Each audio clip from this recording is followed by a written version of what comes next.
जय माताजी मित्रों, स्वागत है अपना नवा व्लॉगनी अंदर। अत्यार हाल हूँ जई रह्यो छुं खेतरमां।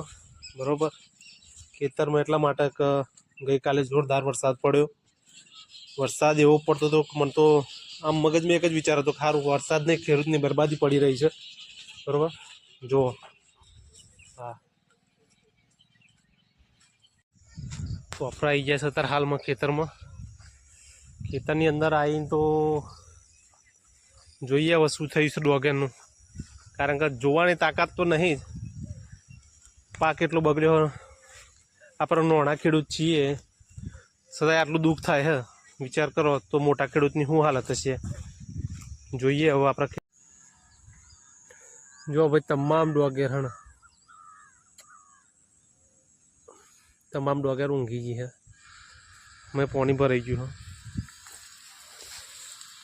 જો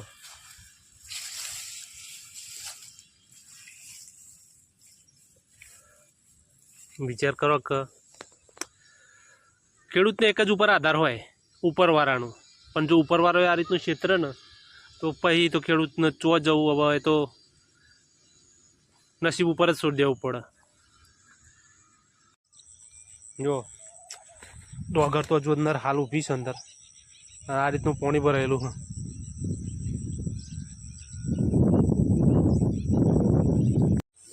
ડોગર ખેતરમાં ઉગવા વર્જી છે ભાઈ।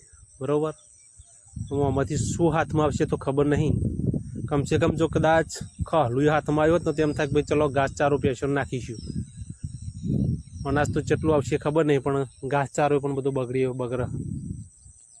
સવારનું ખેતરમાં આવું કરી રહ્યો હતો, ખેતરમાં આવવાના પગન થતા પડતા, કારણ કે ખબર કે ખેતરમાં જઈશું તો જીવ ભરીને ખાક થઈ જશે।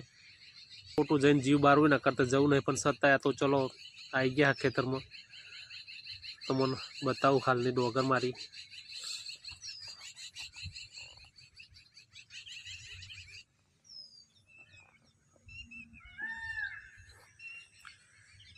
હજુ ભગવાનને પ્રાર્થના કરીએ છે કે બસ હવે આટલા તારો વરસાદ બંધ કરી દે, તો જે થોડું ઘણું એ હાથમાં આવે, બાકી તારી મરજી।